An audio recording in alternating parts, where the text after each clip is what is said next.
Live YouTube. But somebody said they want link. YouTube.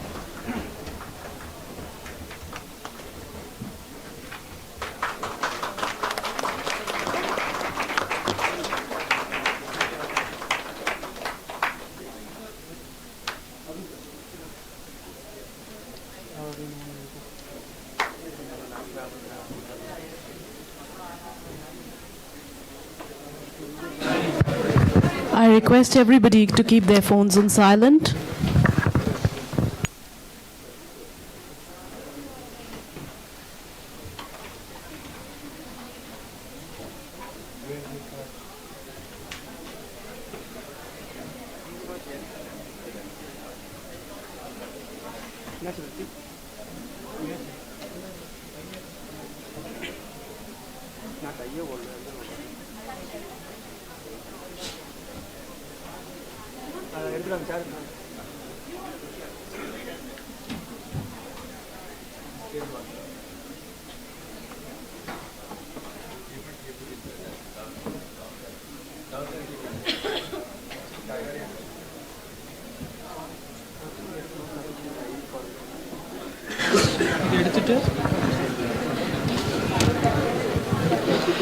A very good morning to one and all present here. I am highly privileged to welcome you all to this HR Conclave organized by IIBS in association with Young Indian Bangalore, NHRD Osur Chapter and IIC, Reskill, Upskill, Lead the Future Workforce. I would now like to invite all the dignitaries for lighting the lamp of knowledge and wisdom.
I would now like to invite Dr. Ayyappan, Associate Professor, IIBS, for the welcome address.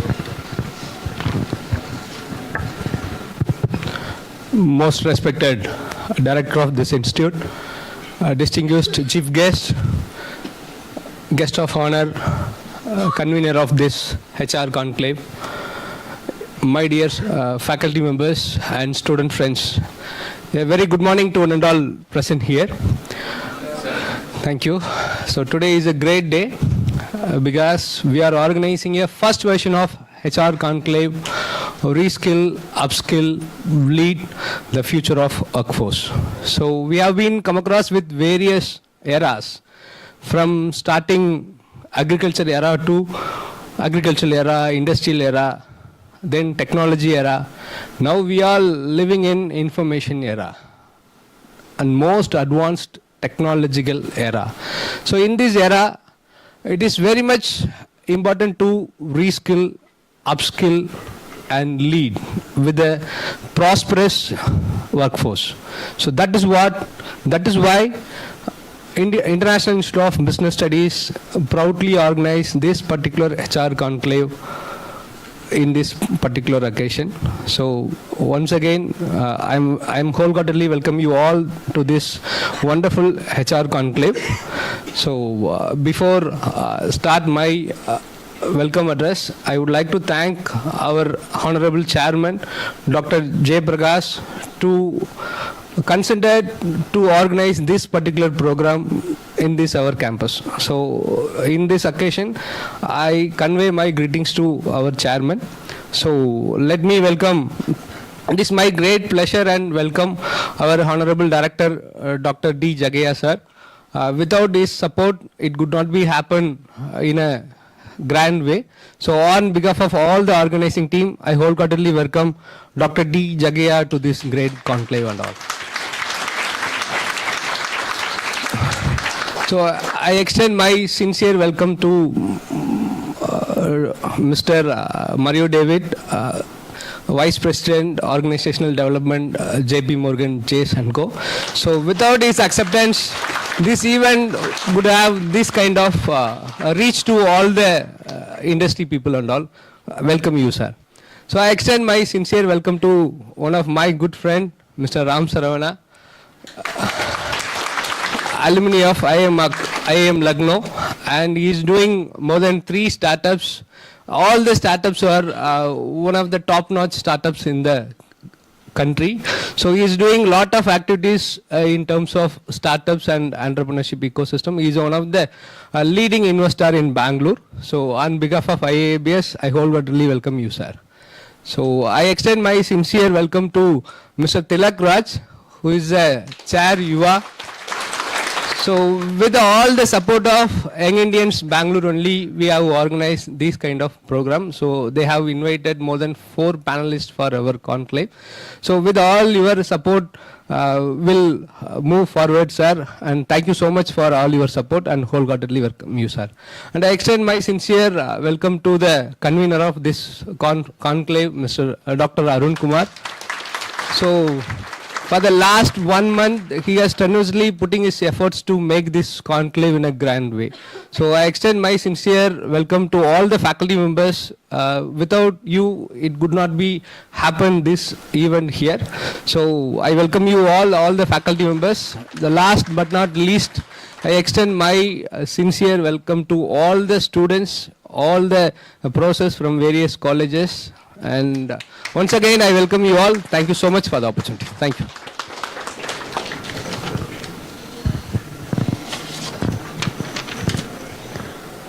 I request our academic director to honor the chief guest of the evening, Mr. Mario David.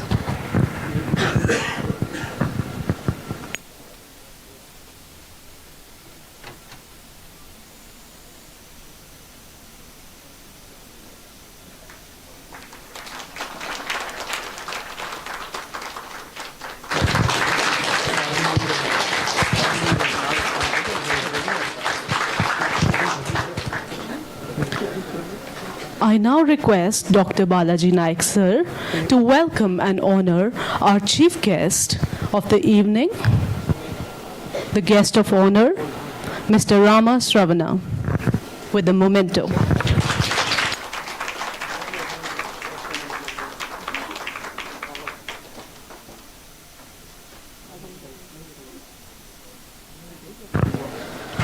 I now would like to request Dr. Nagaraja to honor Mr. Tilak Raj with a memento.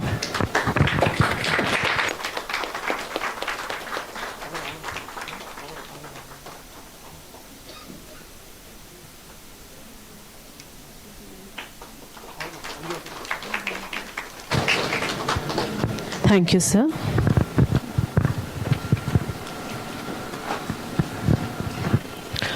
I would now like to request our Academic Director, Dr. T. Jaya, on stage for the Presidential Address.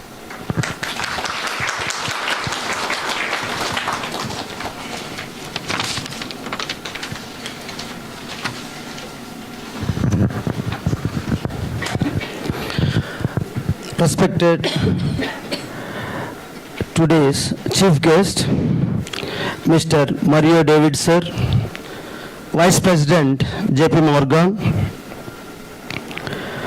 respected today guest of honor, Ramsaravana sir, today's guest of honor, Mr. Tilak Raj sir, Young India Chairperson YUVA, and convener of this program, Dr. Arun Kumar, and coordinator, Dr. Ayappan sir, and invitees, my dear colleagues, student friends. The various colleges are participating in hybrid mode in online and offline.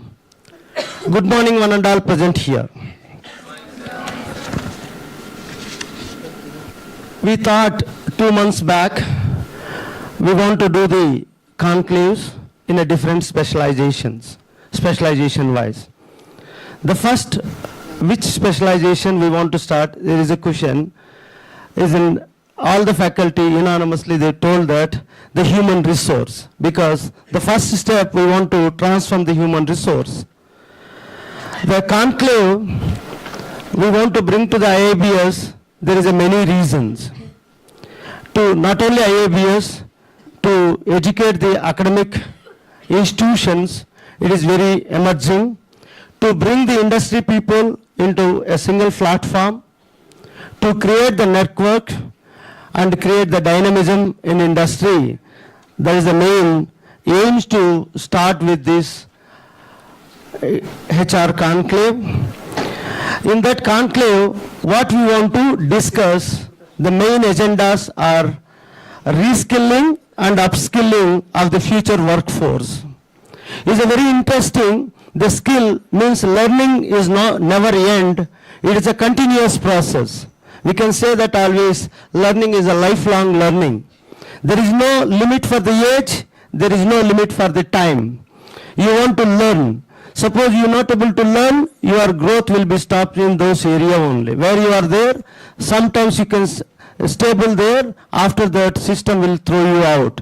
Means always upskilling is very important and reskilling also is very important.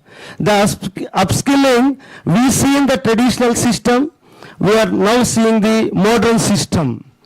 The traditional system, there is a huge bridge between traditional and modern system.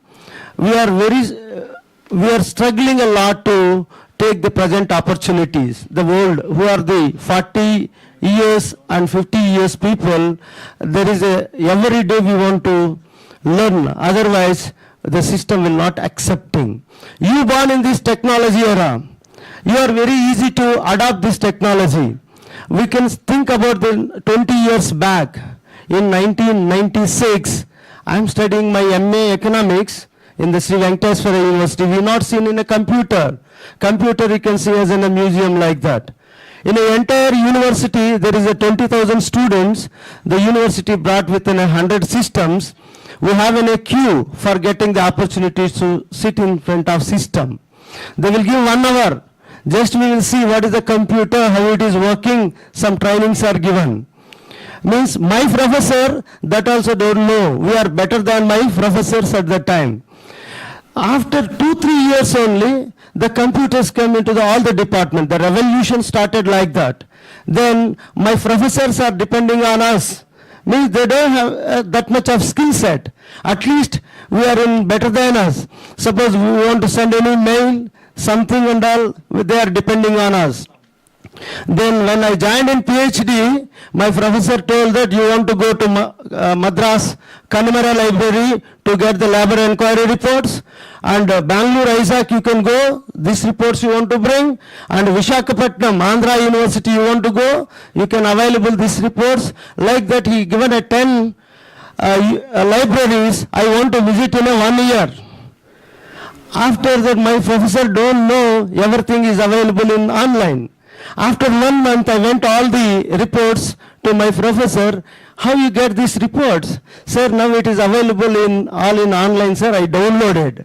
Oh, great news. Like that, there is a technology changing day by day. We've seen the before COVID-19, after COVID-19.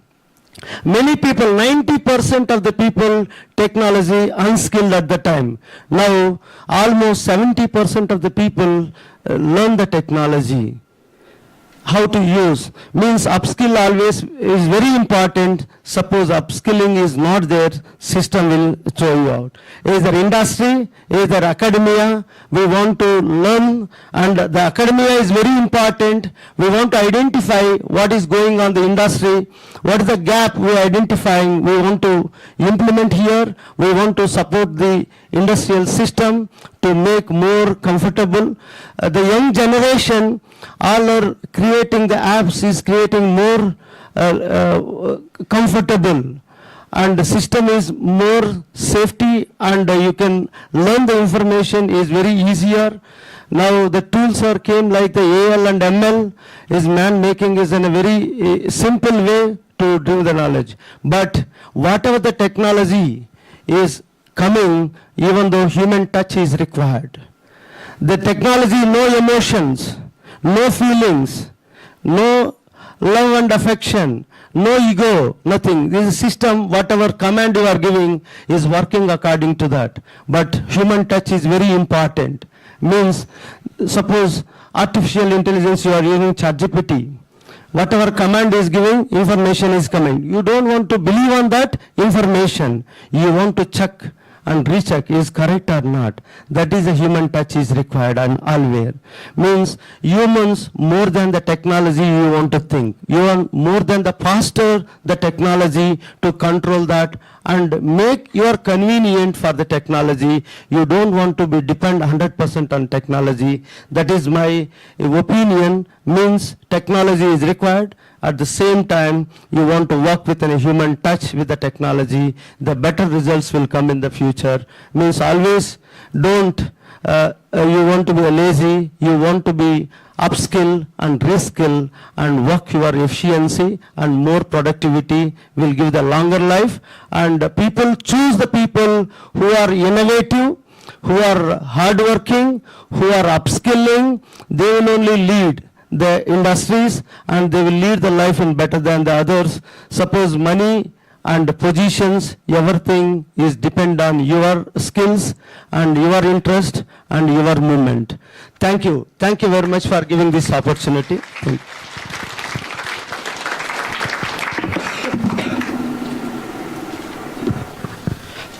Thank you, sir.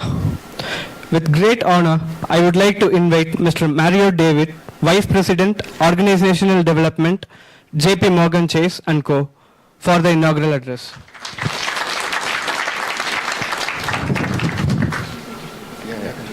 Sure.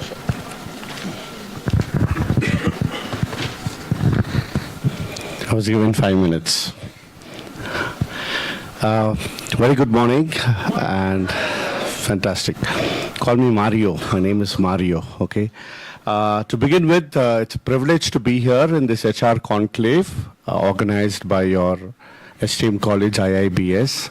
So I would like to thank the entire team over here, especially Ayyappan, who was coordinating constantly with me till I reached the airport. So I would like to thank the entire management team and the students, because without you, we'll not be standing over here, for this opportunity for me to be here and speak about it. What I'll do is I'll just build upon what Sir just now spoke regarding the human touch. I think that's quite important over here. For that, I would just need you to stand wherever you are.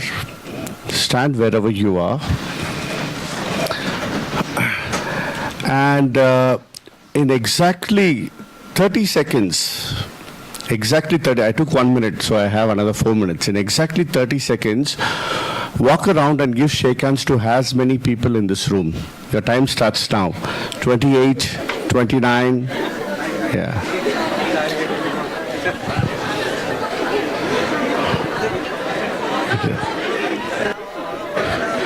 Okay, 10, 9, 8, 7, 6, you stand here only. 5, 4, 3, 2, 1. Please sit, please sit, please sit. Time is up.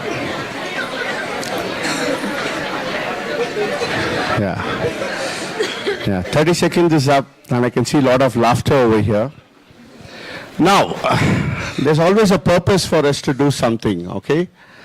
The purpose here is, let me ask my friend standing here. Come here. How many people shook hands with you? 2 people, sir. So, only 2 people shook hands with him. Anybody here who has more than 20 people who shook hands with you, raise your hand. More than 10 people who ever shook hands? See, there's so many. More than 15 people? Still we have.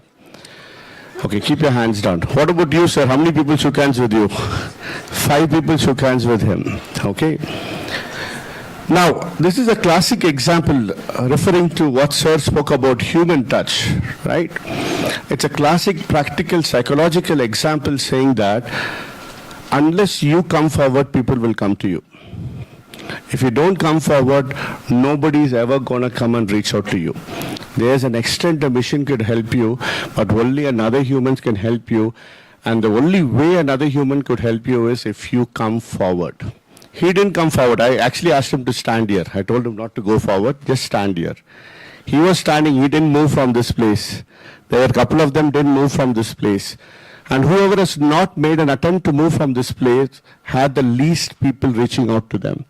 So one strong message that I would want to give here in the start of the event, because you are students, always move out of your comfort zone, because growth begins at the end of the comfort zone. I would also like to share something, or I would like to call out few names over here.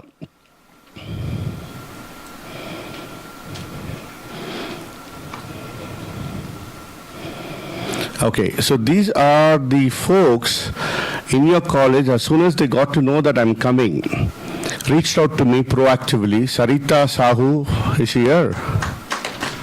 Then we have, IIBS, right? This is, yeah. We have Pratibha, I think she's from the placement team. Then Amrita Ghosh. There were many people actually, at least around 8 of you have reached out to me proactively. I think that's a fantastic thing that some of you have done, like trying to build your network proactively as soon as you got to know somebody is coming, right? So rest we will speak later. I have a 45 minutes comfortable time to speak. I'm exactly 4 minutes, 45 seconds up. Thank you so much. See you all soon.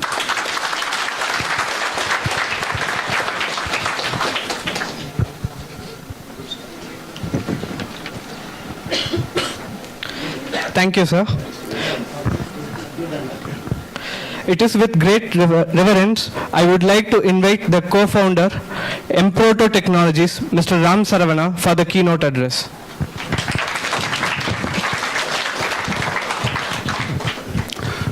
Good morning, everyone. Yeah, I'll keep it very short because I think we are running late by a few minutes. Plus, I have a longer session down the road. So I would like to thank Professor Ayyappan and the team for inviting me to this conclave. I look forward to sharing whatever I have learned over the years with you and also learning from fellow panelists. Thanks a lot, everyone. Happy to be here and hope you have a good session.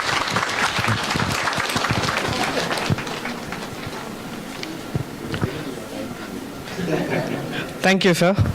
I would now like to call upon Mr. Tilak Raj, Chair YUVA, Young Indian Bangalore, for the felicitation address.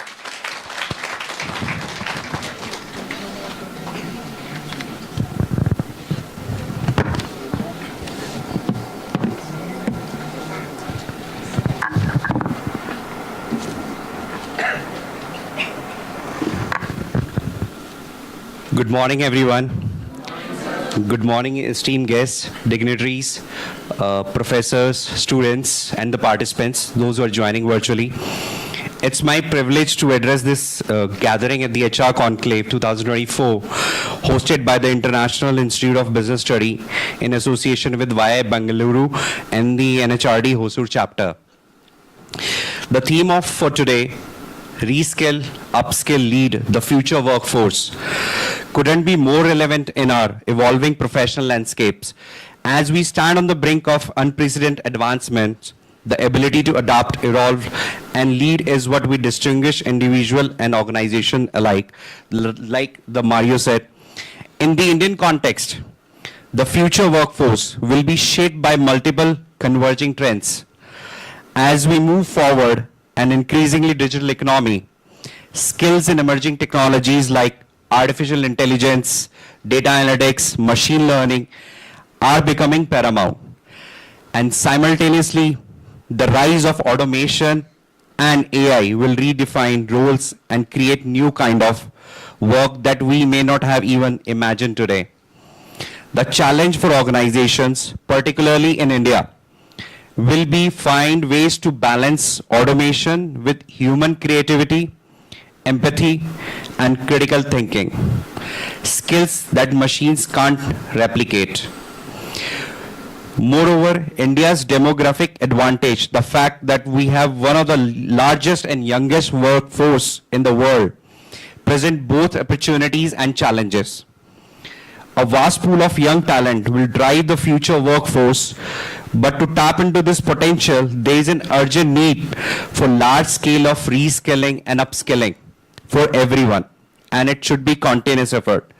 It's not just about equipping individuals like you with the technical expertise for the future, but also fostering leadership in you that will enable everyone to navigate a rapidly changing global environment.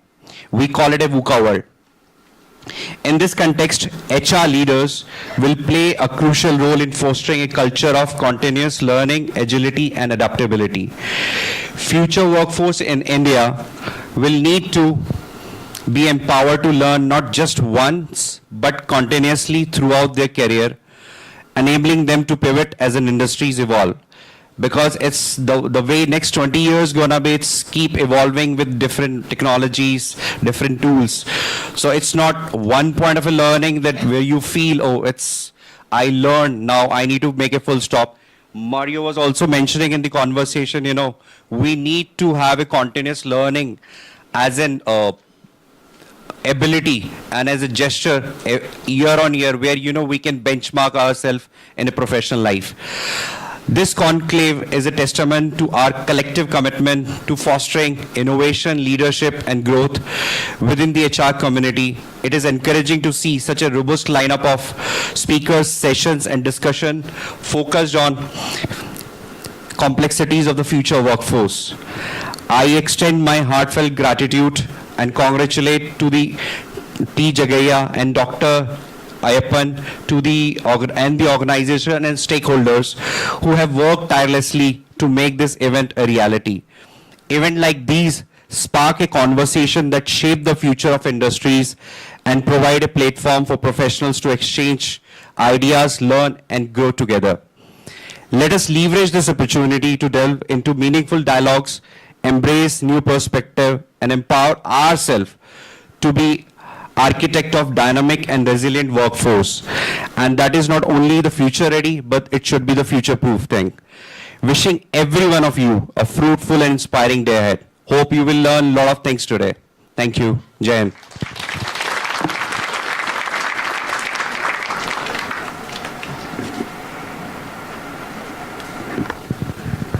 Thank you, sir.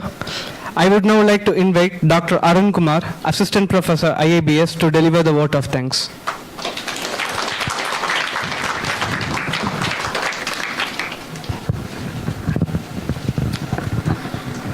Since we are already lagging behind the time, I would like to thank everyone who is being part of this event, as well as all the guests who have been here in this event. So once again, I would like to thank you all. Thank you.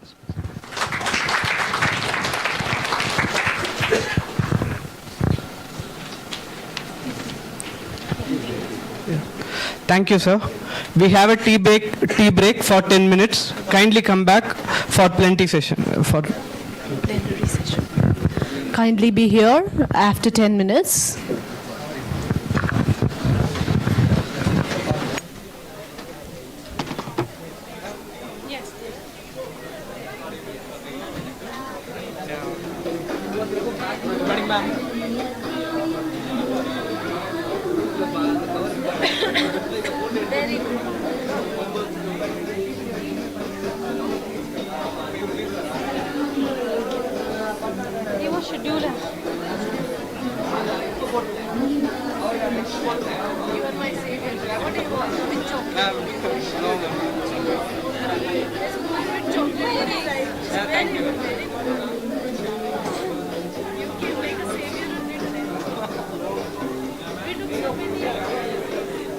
I was saying open your photo button. When you're sitting, it comes like this, so the photograph will not come like this. Okay, I will start that. Oh, good. Thank you.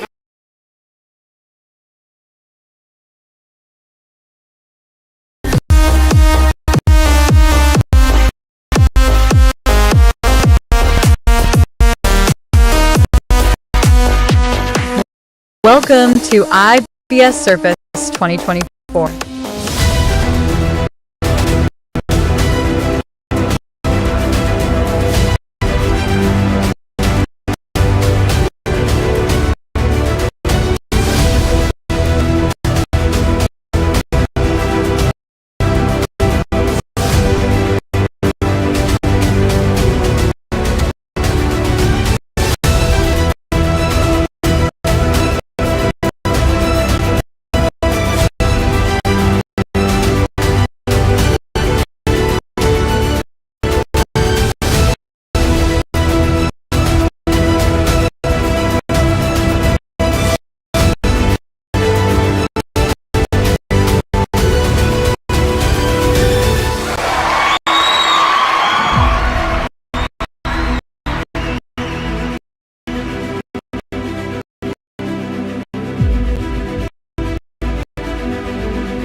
Welcome to IIBS Surface 2024.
Welcome to IIBS Surface 2024.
Passionate entrepreneur with a significant experience in building and scaling both B2B and B2C business. His core competencies is market research, product management. If anybody wanted to talk, you can come here. Otherwise, please keep silent, right? So he is a co-founder of Millions, one of the fashion brand startup, and one more startup called Emproto Technologies. So he is one of the key personality in the startup ecosystem. He is an angel investor. He is investing various startups in different forms. So with a big round of applause, I wholeheartedly welcome Mr. Ramsaravana to deliver the session on navigating talent gaps in startups, reskill, upskill and grow. So now I will hand over the session to Mr. Ramsaravana. Hi. Thanks a lot, sir. Thank you for the warm welcome. Good morning, everyone.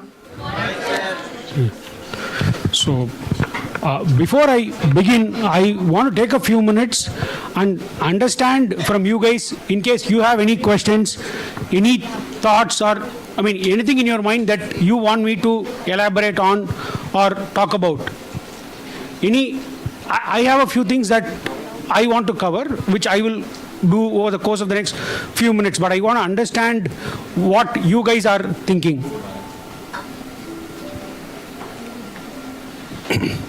See, not very long ago, I was also, in your position where I was a student in a B school. I used to attend sessions like this. I know for a fact that most of those sessions, students are not really interested. They are there because the institute wants them to be there, right? So I would rather prefer it to be, a two-way communication, right? I can speak, but I would also want to listen and understand what you guys are thinking. So in case there's anything on your mind, I would love to know that. Probably I will try and cover it while I speak. Yeah, please go on. Yeah.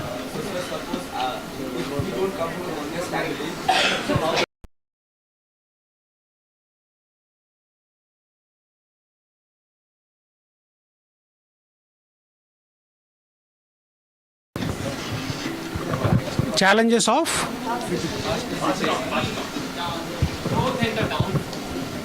growth and the downfall. Okay. Anything else, guys?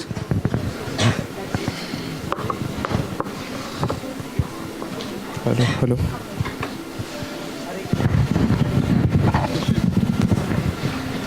Have it. If anyone is asking, just pass it.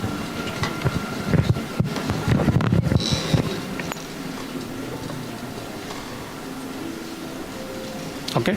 How many of you are second year MBA students? Okay. Second sem. Okay. Understood. Got it. See, the topic that I've been asked to speak on, right? Navigating talent gaps in startups. That's something that's sort of like the need of the hour.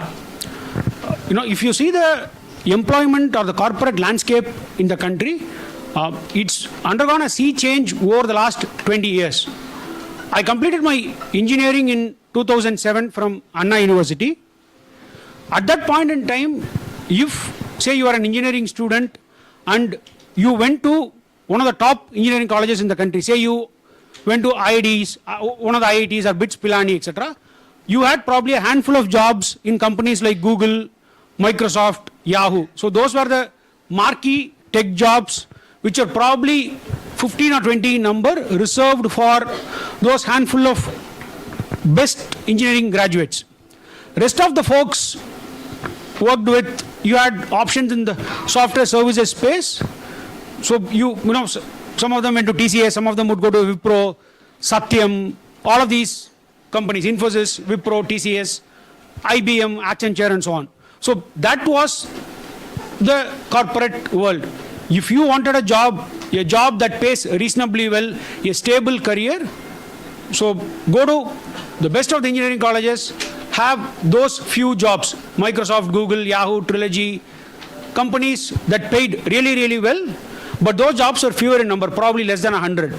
And then you had lakhs of jobs with probably 10 to 12 companies, TCS, Wipro, Infosys, IBM, Accenture, Capgemini, Emphasis, and so on and so forth, right? So that was the only option that was available. If you wanted any other job, it was either, it would be a job that doesn't pay well, or it would be in the unorganized or the informal sector, or it would not be a stable career. It would sort of be like a hire and fire situation. So that's it. The job market was only these 20 companies, and for the 99% of the people who did not go to one of the topmost engineering colleges, your choice was limited to those 10 companies. And those companies recruited in large numbers. A TCS would recruit 50,000 freshers each year. Today, the opportunity landscape has widened.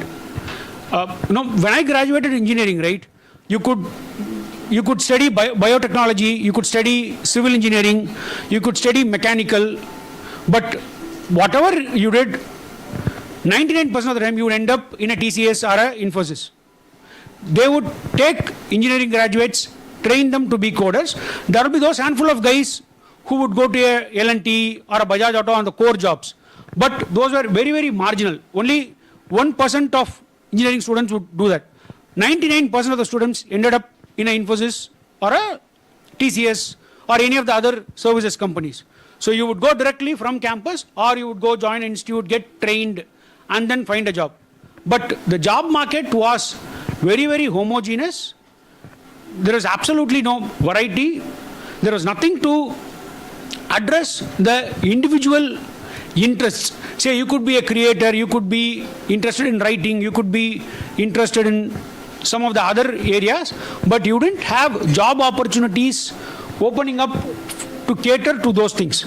No matter what, you had to learn coding and join a software job. When I went to, I did my MBA in IIM Lucknow. I joined IIM Lucknow in 2009, completed it in 2011. So at that point in time, most of the companies that recruited from IIMs and other B schools were large enterprises. FMCG companies like Unilever, Pidilite, Asian Paints, Pepsi, a lot of banking and financial services companies, Bajaj Finance, Kotak, Axis Bank, ICICI Bank, etc. Today, the landscape has expanded so much. While I was coming in, I was seeing the list of companies that are recruiting from this campus and that have hired this year. Most of those companies did not exist 10 years back. All of them are startups that started in the last 5 years, maybe in the last 10 years. And the kind of jobs that they offer, or the kind of roles that they offer, the variety that they offer is also much, much wider. This was not something that you could have imagined 20 years ago.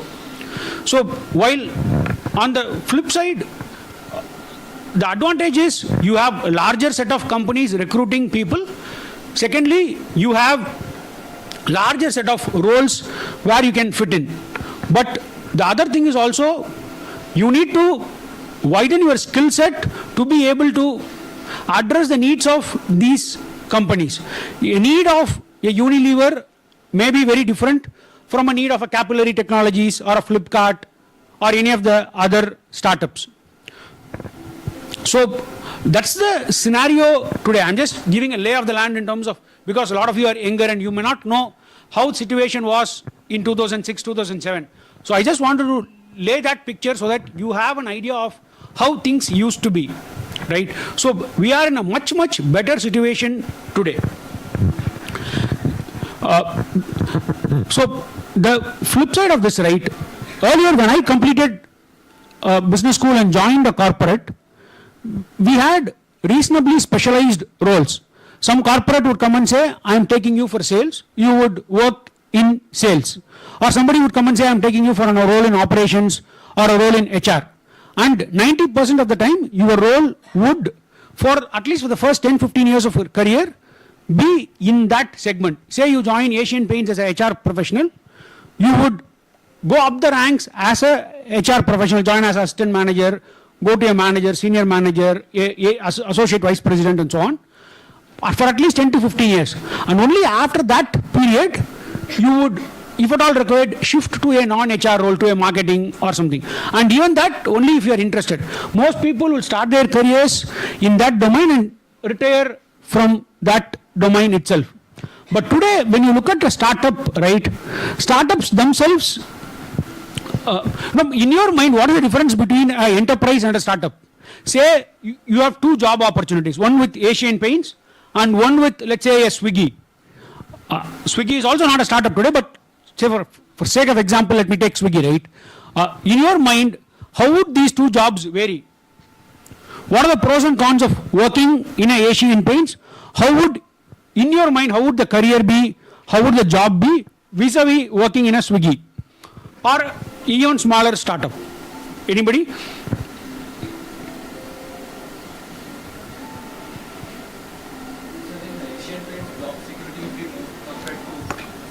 Okay. Apart from job security, what do you think will be your day-to-day job? Say you join Asian Paints as a HR manager.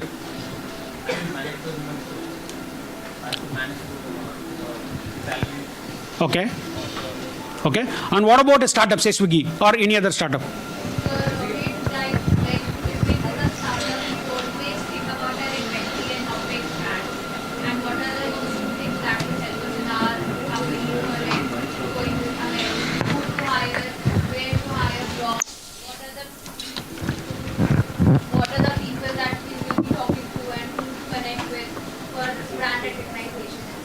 Understood.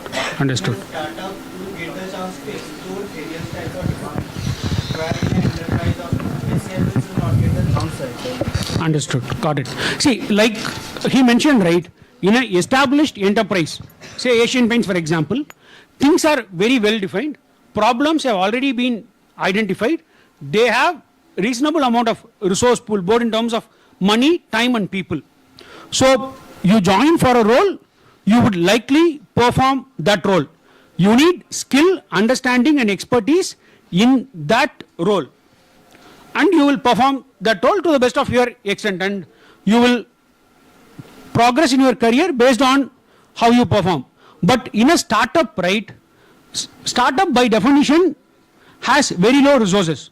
They have limited people, they have limited money, and they want to scale fast. Which means if Asian Paints takes 5 years to do something, a startup would want to do the same thing in 2 years. Now, let's take Swiggy for example, right? I'm taking Swiggy because I assume all of you have used Swiggy. Yeah? So, Swiggy started 10 years back. I think they started in 2015 or 2016, which is less than 10 years. Like they started with food delivery. If you look at the trajectory of Swiggy, right? Today, they have food delivery, which is a big business. They have Instamart, where they are setting up their own dark stores and delivering grocery. So from taking from restaurants and delivering to people, they have moved to delivering grocery, competing with a big basket or a D-Mart sort of a hypermarket, right? And they're launching new products across the delivery space. Now all of this has happened in the last 7 to 8 years. And the scale that they have achieved is massive. So what will happen is, startups by very definition are looking to grow aggressively. The more they operate in is, sky is the limit. So can I expand to new geographies? Can I expand to new areas of business? So say a Swiggy today I am setting up an equivalent of a Swiggy. So I would do food delivery in Bangalore. In my mind, I would be thinking, okay, can I expand to Chennai? Can I expand to Hyderabad? Can I expand to Pune? So on one side, I want to enter new geographies, build the same business. What I have achieved in Bangalore, replicate the same playbook in 10, 20, 30 other cities. And in a year's time, be in at least 50 cities. Which means I have a playbook defined in Bangalore, make minor tweaks to accommodate the playbook for a Chennai or a Hyderabad or a Calcutta or a Pune, Buvanesh, etc. Replicate the playbook. So that's one part of the puzzle. That needs certain skill set, certain resources, certain attitude, right? The other piece is I'm also looking for, okay, I have these skill sets, I have these resources. What else can I do? So today I'm doing food delivery in Bangalore, but that's not enough. Can I do something more? Can I do grocery? Can I do medicine? Can I do some other services? So from a B2C food delivery, can I do B2B? Can I supply to offices? Can I help restaurants run better? So there are these 4 or 5 opportunities that I'm always looking for. And for all of these opportunities, I will be staffing and I will be putting people on. And what will happen is, these are all explorations, right? I don't have an answer. For example, I start a food delivery business in Bangalore. Tomorrow I decide, okay, I'm going to set up a similar thing in Mysore. Now for all you know, it may not work, it may fail, right? You don't know whether it will work in Mysore. But I want to explore that. So as a founder of that food delivery business, I will put a 3-4 member team, send them to Mysore, they will study the market, start the business. If it works, we will double down, expand. If it doesn't work, we will shut down operations in that town and come to a different city. So what it means is you have to evolve very fast. You have to adapt to the situation, and secondly, your skill set is wider. So in a enterprise, right, say for example, Asian Paints that I told you, if you have a question or if you have a difficult scenario, you can go to your boss and he would give you a reasonable answer because the business is stable. They have been in that business for a long time. But if say I start a company today, I do food delivery in Bangalore and I send you to establish the same thing in Mysore, I am in the business for only 6 months. If you have questions in Mysore, right, my response will be, hey, figure it out. If it doesn't work, no problem. We fail, we learn, we move on. So that's the skill set, right? You need to evolve very, very fast. You need to adapt to the situation. Secondly, the skill set is also very, very dynamic. You are almost like a mini entrepreneur. You can't say, I am a HR guy, I will only focus on HR. Or I am an operations guy, I will only focus on operations. The DNA of the organization is such, and we have sent you to a city to establish the business. So you need to figure out end to end. So it's almost like starting a company from scratch. Only thing is you will have some support system in the head office for you to lean on. But you are not a manager in that sense, you are a leader, you are an entrepreneur while working for a startup. So you need to have that high agency, high sense of ownership, ability to learn new things, and when you work in a startup and do new things, right, it's inevitable, you will fail. You do 10 things, you will fail 8 times. If you don't fail, it means you are not trying anything new. It means you are in your comfort zone, you are not going out and expanding on your skill set or scope, right? So you will inevitably fail. Now, when you fail, general human tendency is for you to be demotivated, for you to be depressed, for you to be disappointed. But in a startup, you have to move fast. You fail, you bounce back, do something new, try and make it a success. In my career, right, I worked in Axis Bank and Flipkart. In my short stint at Flipkart, I would have tried 200 things. 195 of those things would not have worked. They would be massive, brutal failures. But the remaining 5 that we've done would have been successful by a wide margin. And that is how the ratio works. Now, not everybody will be okay with failing. You have to inherently, in today's world, be okay with that. Fail, but bounce back, learn from that experience, and don't repeat the mistake. Right? So, what this also means is, earlier, it was okay to be a specialist. You could say, I am a marketing guy, I will only do marketing. Or I am a HR person, I will only do HR. But in today's time, when you want to do a startup, when you want to build your own business, or when you want to join an early stage venture run by somebody else, you have to be a generalist. You have to be willing to get your hands dirty across domains, be it HR, be it operations, be it strategy, be it marketing. And you have to be able to own up and do things. And a lot of times, you will not know what to do. Like in the introductory session, Mr. Mario mentioned, right, you are in a town somewhere that you don't belong to. Say, for example, you are a Bangalore guy, you born and brought up here, study in IIBS. I hire you, put you in a Guntur and say, establish this business in Guntur. You don't know the language, you don't know anybody. The head office is in Bangalore, which is where you are born and brought up. But the company has sent you to Guntur and said, boss, establish this business. You probably have a couple of colleagues, teammates. There are 3 of you who are going to do this, right? You don't know anybody. So it's up to you to figure out what to do and how to succeed. The company will give you some guidance, but that will be limited guidance and only 10%, right? The 90% is for you to figure out. And for that, you need to be a very good generalist. You need to have the willingness to go out of your comfort zone. Again, like I said, you may fail, but are you willing to go out of your comfort zone? And in case you fail, not go back into a shell, come back again and step out of the comfort zone again. So that willingness is what is needed in today's world. That was probably not the case 10 years ago, 20 years ago, right? For example, if you take my parents, my mom joined State Bank of India around 1984.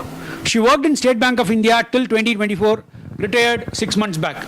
She worked in one company, State Bank of India, for 40 years.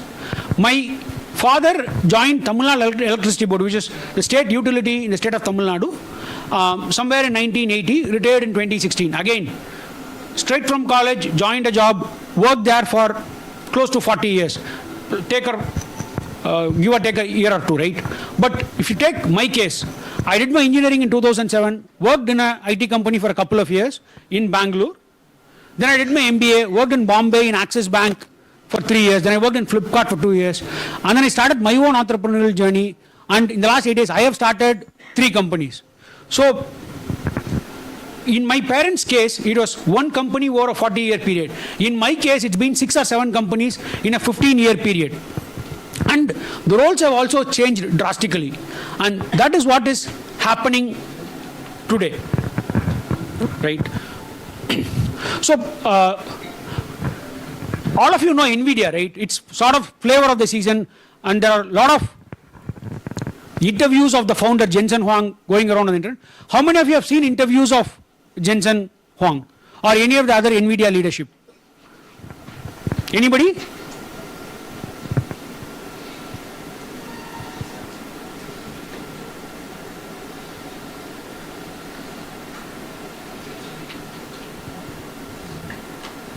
See, he's a very inspirational founder. I would encourage you to go back and watch some of his interviews on YouTube. There is a particular piece, a very small piece, where one interviewer is asking the reason for his success and NVIDIA's success. And if you see Jensen Huang, right, he worked in semiconductor space for about 10 to 12 years in a different company, and then started, I think it was LSI Logic. He worked in LSI Logic for maybe 10 years and then started NVIDIA, and he's been running NVIDIA ever since. So one interviewer asked him the reason for his success, and Jensen said, I do everything in my company. There is no shame. It's not like I am the founder, I am the chairman, I am the CEO. I will only do a leader's job. So he was like, from everything from housekeeping to marketing to operations to sales to HR. So if required, I will get down and get my hands dirty and do the work of a housekeeper or housekeeping staff, right? If required, I will do the work of an engineer. I am willing to get my hands dirty and do everything that is needed to make the organization success. And that is what defines today's ideal employee. And if you need to be successful today, you need to be willing to expand on that, right, in terms of your goals. And I will park here and take questions for a few minutes and then go forward. Any questions or any thoughts that you have on what I said so far? Yeah. Sir, you mentioned, first of all, my name is Kumar. I'm doing MBA here, first year semester student. So you mentioned bounce back. What if I have a plan, I have arranged money and started that business. Later on it get failed. I ruined all my, whatever I have contributed in that.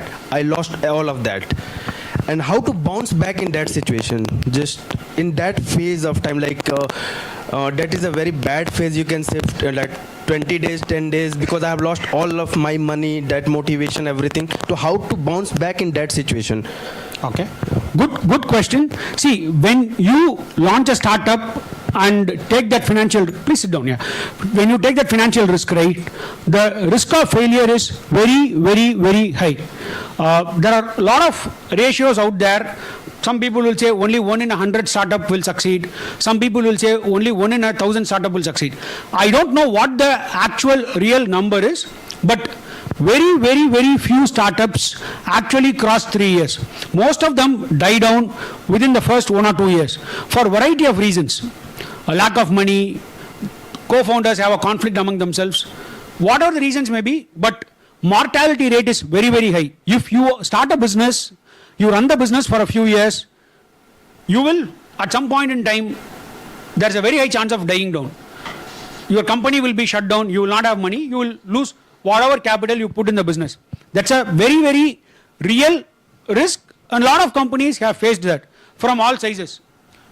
Within the startup world, all of us know Byju's, We know how it was at one point in time and what is going on now. So that risk is very real. Say you start up and worst case, you're not able to continue for whatever reason. Say you lose money, right? That's a very real risk. I know a lot of people have done that, right? My honest advice will be 2 to 3 things. See, one is there is no shame in failure. Sachin Tendulkar has also got out at 0. Virat Kohli also, he hit centuries, he's also gotten out for a duck. So failure, there's no shame in failing, right? There is shame in not trying, but there is no shame in trying and failing. Right? That's the first thing. Secondly, today the market sentiment is favorable, right? Lot of startups and enterprises prefer working with people who have started up before. So if you start up and it doesn't work, say 6 months, 1 year down the line, you figure that out that it's not going to work out for whatever reason, I would say use the learnings from whatever you have done, go back to a good job. And today that opportunity is there.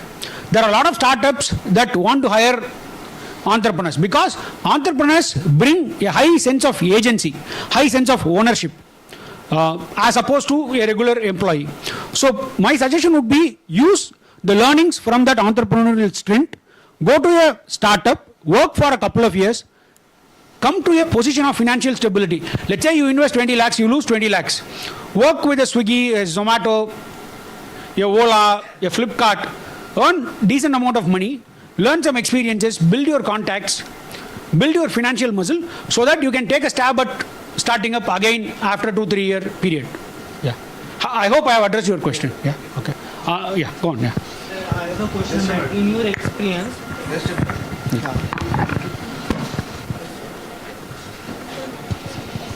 You want to ask?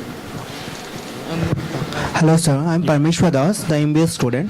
Thank you for coming here sir. My question is that in your experience how to start a total bootstrap business, because we have 2 types of business, one is diluting business, one is bootstrap business. So how to start a total bootstrap business from the scratch? Or one question is that our bootstrap business is good or we have to dilute our total equities and the other stuffs? Okay. I think even earlier one of the other friends also asked about the same thing. Yes, right? sir. See, firstly, whether you bootstrap a business or whether you raise funding depends on what you want to build and what you want to do. Say for example, today there are some businesses where you cannot operate without certain scale. Say you want to get into manufacturing or you want to develop some new technology. Say you want to build a 2-wheeler, right? You want to build a new 2-wheeler from ground up, from scratch, compete with the likes of Bajaj Auto or TVS. These things cannot happen without crores of rupees. Somebody has to give you the money for R&D, somebody has to give you the money for initial manufacturing, etc. So all of these things need capital. That capital has to come from somebody, people you know, or you can borrow, or you can raise equity. But then again, there are a lot of other businesses where the capital required is very limited. One of the favorite examples, and this is something true with everybody, right? Everybody who wants to become an entrepreneur wants to set up a cafe or a restaurant, right? In my 15 years of experience, I have never met an IT guy who doesn't want to own a cafe or a restaurant. So I have friends who used to work in Infosys in Mysore, and they will say 10 years down the line, I want to go back to my hometown. That could be Guntur or Vijayawada or Tumkur or wherever, and they would say, I'll save money in my corporate career, go back to my hometown, set up a restaurant. So in the Indian context, that's something that everybody wants to do. Everybody has seen a successful cafe. So, you think you eat a idli and you're like, okay, this is going to cost 10 rupees to make. I can sell it for 50 bucks. So I make 40 rupees. And that's the mindset, right? I'm sure all of you here also, some of you have the thought, right? I will set up a cafe in a Goa or a Pondicherry or in my hometown, right? So that's a favorite example. And say you want to set up a cafe. It's not going to cost that much. Depending on what exactly you want to do, it could cost anywhere between 5 lakhs to 10, 15 lakhs. Sure, I'll close it in 5 minutes. So, if you want to set up a restaurant, right, you can set it up in 5 to 10 lakhs, which is a reasonable amount of money. Say work for a year or two, save something, two friends join together, pool that money, start a business. You can bootstrap that business. You don't really need to, raise funds. Similarly, if say you are doing services, say you are into software development or you provide services to other companies, or you are running a financial advisory service, These are services business where you can get an advance from the client, use the money for your cash flows. See, I run a software company. My company runs on advance from clients. So say IIBS is my client, for example. They will say, I want to build a application for delivering lectures to students. I would say the cost of that application is say 20 lakhs. I would take a 5 lakh advance from IIBS even before I start the work. So my revenue from clients will fund this, right? So what bootstrapping a business depends on what you want to do. So I would say if you want to bootstrap a business, go for a consumer business like a cafe or a restaurant or a retail shop in a sector. It could be anything, it could be a spa, whatever, right? Where the cost of setting up is not very high. Could be 5 lakhs, 10 lakhs, 15 lakhs, depending on the market, the target segment, what you want to do, etc. So that sort of money, 2 or 3 partners can come together, pool in and do it. Second aspect is services business where client revenues will fund the business. A good example is the restaurant industry, right? You set up the restaurant business. From day one, some customers will walk in, pay the bills. So you will have cash flows coming in and day out. If the restaurant is successful, you will recover your money fast. But of course, restaurant industry is a very high risk, high mortality industry. But what I'm saying is, say if you set up a manufacturing unit, you put the capital, setting up the unit will take six months to a year. And then you have to manufacture, sell to clients, get the money. So it's a 1.5 year cycle. But if I set up a restaurant, I can set it up in a month. And day one, customer walks, orders a sandwich or a coffee, pays $100. The cash flow starts ringing from day one. So if you want to bootstrap, work for a few years, aggressively save from your salaries, use that money to build a low capex business. And India has plentiful opportunities in that. One of the sectors that I would suggest you tap is unorganized to organized. For example, if you take retail, right? 10 years back, it was all small mom and pop kirana stores. They did not have any tech, they were not organized. Today, you have modern trade, you have retail, you have e-commerce. So if you see different service segments, from spas and salons, to beauty, to meat shops, to other sectors, to cafes, a lot of unorganized players are moving out and organized players are coming in. That's a segment to tap, right? And you can start with low capital. So, but if you want to do something really big in deep tech, you want to build drones, you want to build new two-wheelers, you want to do research in electric vehicles, that takes months of R&D, that takes years of development. You will need capital and you will have to go for external funding. Sir. Yeah. Any other questions? Sir. Yeah. Before 2016, very good morning, sir. Before 2016, there is no startup, and the number of startup is, I think, less than 10 or 12, I think. After the Startup India came, so people, the entrepreneurs have started their investing in startups and all these things. So, sir, my one doubt is that, is there any need to change some government policies beyond the 3 years of tax exemptions and all these things? And when there was the questions to Nirmala Sitharaman, Business Trading Authority have asked to the Finance Minister that when a trader incomes is there, so government put the income tax 30 to 50%, and when there is a loss, so why government won't support us? So do you think that there is a certain need of the government changing policies, and what is your thought on research and develop sector, as the China is already developed in the startup sectors because of the R&D, and India is lagging behind in that sector? So what is your comparison? If they can be successful in their area with the all technologies they have, why in India there is a lack of that? So okay, so there are two parts to your question. Yes, on the government policy, right? See, government policies can always get better, no doubt about that, but that is not something in our hands. See, it would be futile to talk about what government will do because you have no control.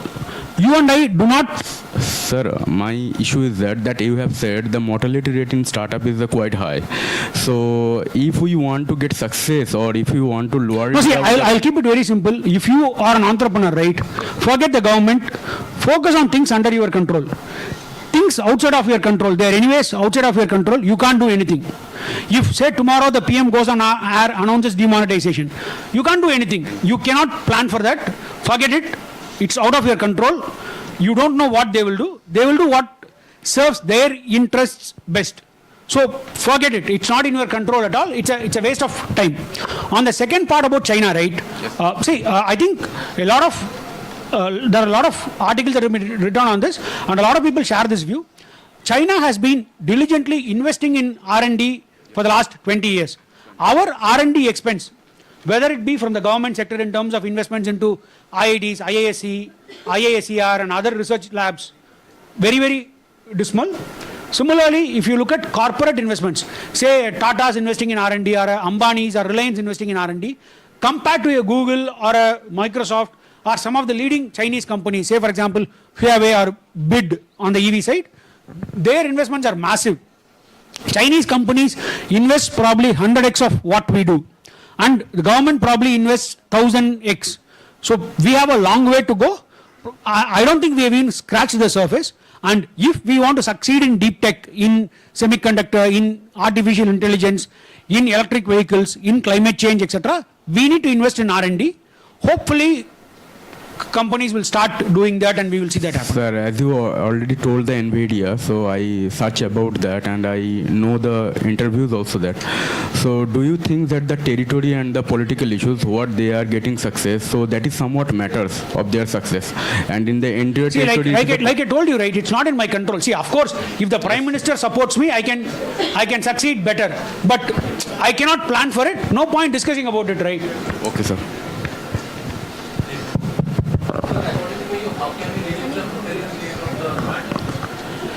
See, again, startups by very nature, right, evolve fast, some things will fail. You cannot help it. Only thing that you can do is, in the worst case scenario, the company fails, you as a founder should not fail. You should be able to come out and build from there. So you have to separate the founder from the company. Yeah.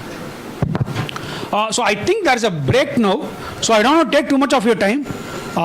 Professor Ayyappan is a good friend of mine. I am active on LinkedIn. In case you guys have any questions, you can get my email ID or you can connect with me on LinkedIn. Happy to help you guys in whatever way I can. Thanks a lot, everyone. Thank you. Hope you like the session.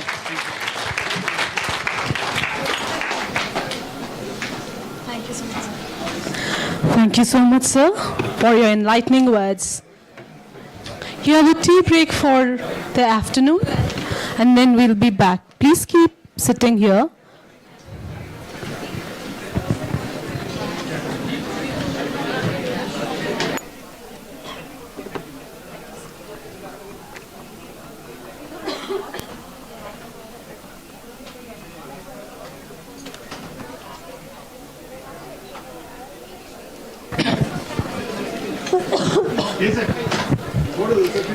All the students who have not registered are requested to register.